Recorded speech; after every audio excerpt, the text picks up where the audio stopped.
If amlodipine is in your pill organizer right now, there are 5 specific things that interact with it in ways most prescription conversations never cover. And at least one of them is something you have probably done this week without a second thought.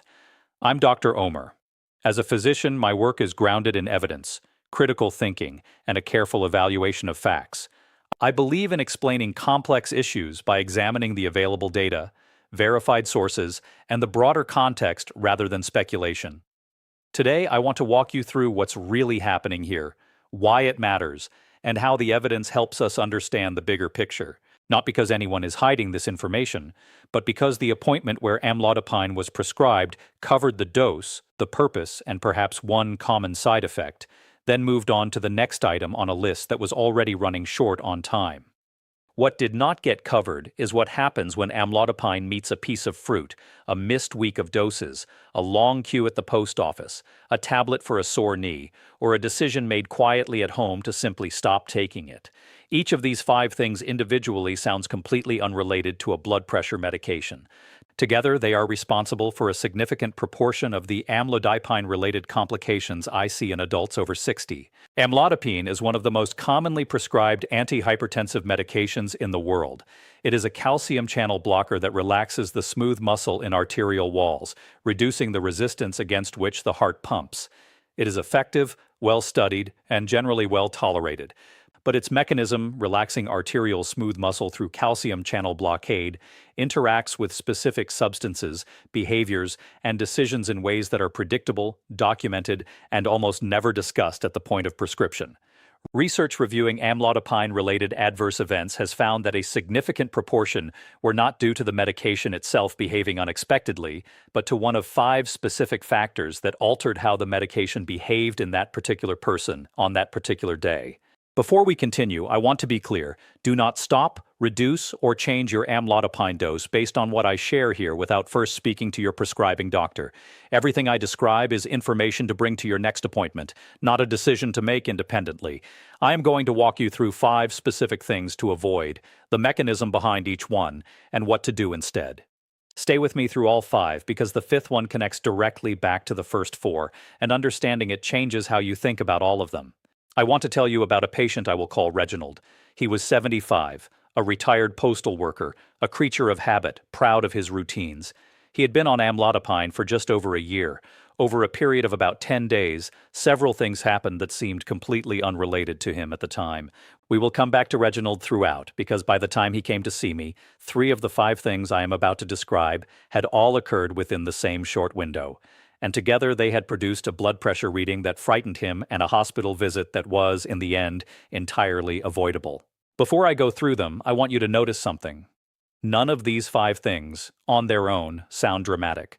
A piece of fruit, a missed dose, a long queue, a tablet for joint pain, a decision made quietly at home. That ordinariness is exactly why they matter, because nothing about any of them triggers the sense of caution that a person would naturally apply to something that felt dangerous. Give me a few minutes. By the end, I think you will see why each one deserves far more attention than it currently gets. The first thing is grapefruit and grapefruit juice. Amlodipine is metabolized in the liver by an enzyme called CYP3A4. Grapefruit and grapefruit juice contain compounds called furanocoumarins that irreversibly inhibit this enzyme. When the enzyme responsible for breaking down amlodipine is inhibited, the medication accumulates in the bloodstream at concentrations significantly higher than the prescribed dose was designed to produce. Research has documented that a single glass of grapefruit juice can increase amlodipine blood levels by 30 to 90%, depending on individual CYP3A4 activity and the quantity consumed. Think of CYP3A4 as the exit door through which amlodipine leaves the body. Grapefruit locks that door. The medication that should be leaving accumulates instead, reaching concentrations the prescribing dose never intended. The symptoms of this accumulation are the same symptoms listed as amlodipine side effects on the package insert: dizziness, flushing, palpitations, headache, and the ankle swelling I will describe under the 5th point. Many patients experiencing these symptoms have been told they are simply sensitive to the medication, when the actual cause is a food interaction producing an unintended dose escalation. This interaction applies to whole grapefruit, grapefruit juice, and any drink listing grapefruit as an ingredient. Seville oranges carry the same risk through the same compounds. Sweet oranges, lemons, and limes do not contain furanocoumarins and are safe. If you are taking amlodipine and consuming grapefruit in any form, I would encourage you to stop today and mention it to your pharmacist. The same CYP3A4 interaction applies to many statins and other common medications, so a full review is worthwhile now, not next month. That is the interaction most people have never heard named. The second thing on this list is one your instinct will tell you is the responsible choice, and in this specific case, your instinct is wrong. The mechanism behind it explains why some of the most alarming blood pressure readings I encounter happen not while a patient is taking their medication irregularly, but in the days immediately after they decide to stop. The second thing is stopping amlodipine abruptly. Amlodipine works by relaxing the smooth muscle in arterial walls, keeping the arteries in a more dilated state than they would otherwise maintain.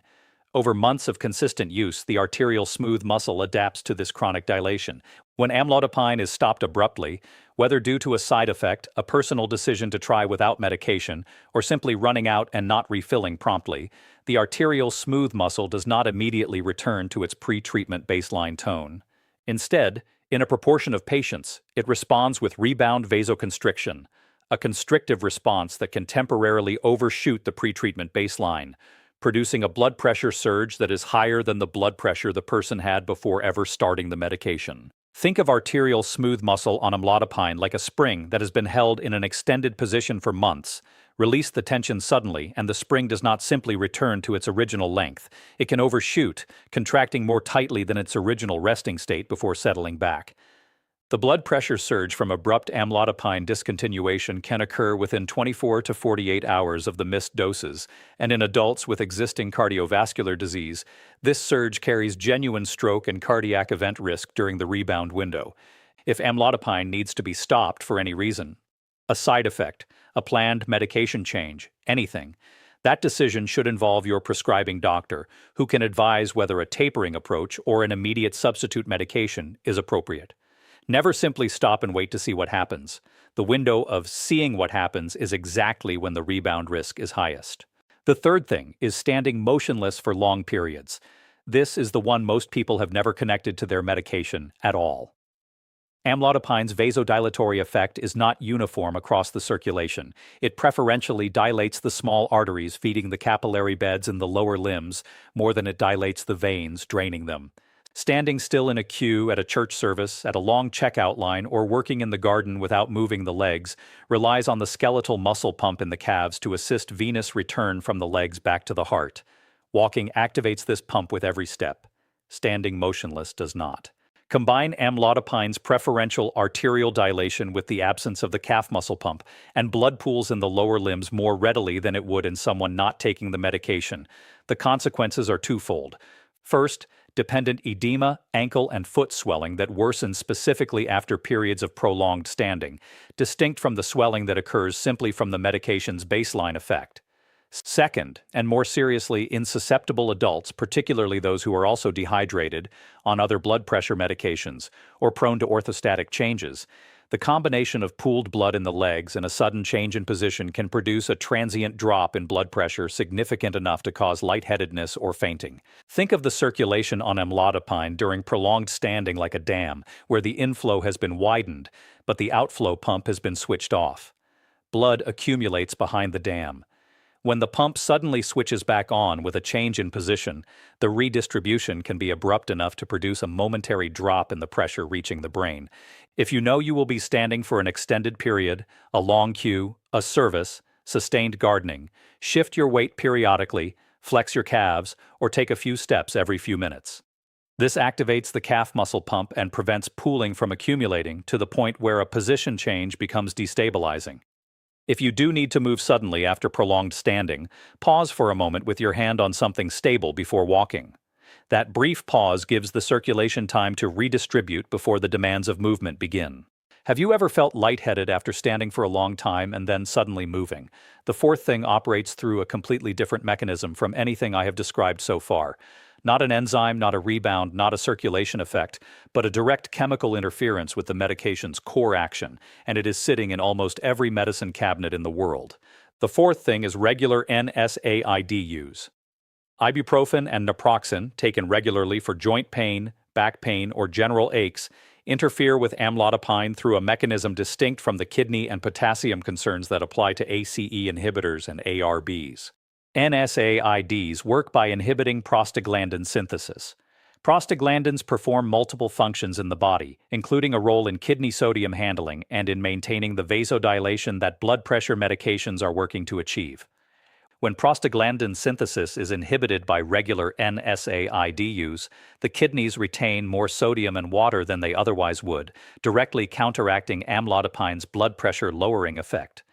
Additionally, prostaglandins contribute to vasodilation in some vascular beds, and their suppression by NSAIDs can blunt amlodipine's vasodilatory action directly at the arterial wall.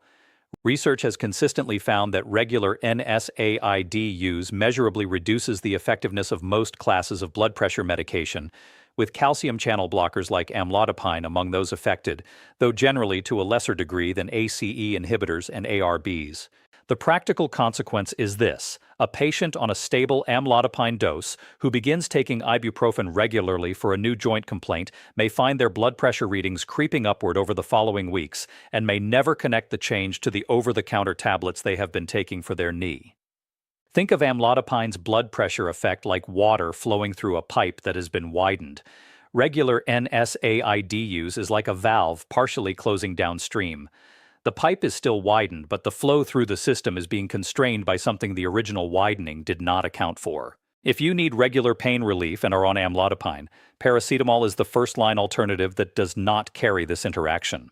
If NSAIDs are genuinely required regularly for a chronic condition such as osteoarthritis, that should be a specific conversation with your doctor, rather than a decision made silently with an over-the-counter purchase. Topical NSAID gels and creams applied directly to the affected joint deliver much lower systemic concentrations than oral tablets, carry a substantially reduced interaction risk, and are worth discussing as an alternative for localized joint pain specifically. The fifth thing is stopping amlodipine due to ankle swelling without telling anyone. This is the one that connects directly back to the second point, and it is the single most common self-directed amlodipine discontinuation I encounter in practice. Amlodipine-related ankle and leg swelling, produced by the preferential arterial dilation I described under the third point, is uncomfortable, visible, and for many adults, embarrassing. It affects how shoes fit, how trousers sit, how legs look in warm weather. And because nobody explained the mechanism at the time of prescription, many patients conclude on their own that the swelling means something is wrong with their heart, their kidneys, or the medication itself, and quietly stop taking it, often without telling their prescribing doctor, planning to mention it at the next routine appointment, which might be months away. This is precisely the scenario the second point describes: the abrupt discontinuation, driven by a side effect that was uncomfortable but not dangerous, triggers the rebound vasoconstriction that can produce a blood pressure surge exceeding the pretreatment baseline. The patient has stopped a medication because of a visible, manageable side effect, and in doing so, has created an invisible, more dangerous one. This is what happened to Reginald. He had noticed his ankle swelling over several weeks, found it uncomfortable and slightly embarrassing, and decided to stop taking his amlodipine, reasoning that he would mention it at his appointment the following month. 6 days later, he developed a severe headache and felt unwell. His home blood pressure reading was significantly higher than any reading he had taken in the year since starting the medication. He had not realized that stopping the medication causing the swelling he disliked would produce a rebound effect far more concerning than the swelling itself. Ankle swelling on amlodipine is common, usually manageable, and rarely a reason to stop the medication entirely. There are often alternatives: a dose adjustment, different timing, or an additional medication that counteracts the fluid shift, all of which require a conversation rather than a unilateral decision. If you have stopped amlodipine because of swelling or are considering it, I would ask you to call your doctor's office this week, not at the next routine appointment. Describe what you noticed and what you did. The conversation is straightforward. The alternative, the rebound effect, is not. Reginald's blood pressure on presentation was significantly elevated, consistent with rebound vasoconstriction following 6 days without his medication. He was restarted on amlodipine, and his blood pressure normalized over the following days. At his follow-up appointment, we discussed the swelling that had prompted the original decision. A small dose adjustment, combined with a leg elevation protocol, reduced the swelling to a level Reginald described as barely noticeable. He told me, "I thought stopping was the safe choice. Get the swelling under control, then go back to the doctor when I had time."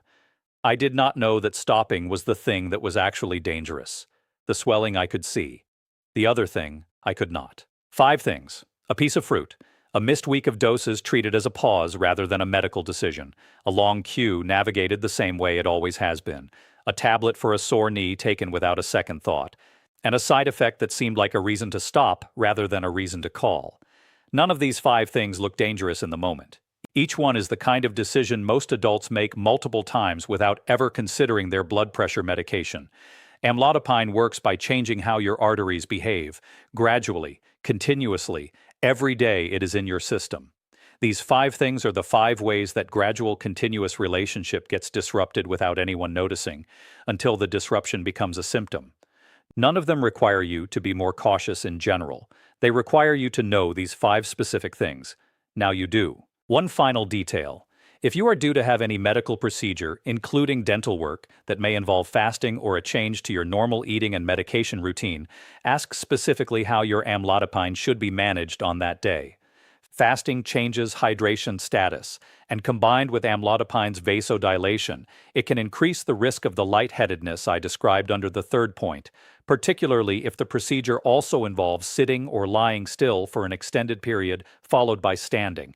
This is a 5-minute conversation with the practice beforehand that prevents a problem during or after the appointment. Ask before the day, not on the day. Which of these 5 things was new to you? Share this with someone on amlodipine who has ankle swelling they have been managing quietly, or who drinks grapefruit juice with their morning tablets, or who has ever stopped a dose and decided to mention it later. In the next video, I am covering the 5 things to avoid if you are taking lisinopril, including one interaction that is the mirror image of something I described here today. You will want to see that if lisinopril is part of your routine. 5 ordinary things, 1 medication. Now you know all 5. I will see you in the next one.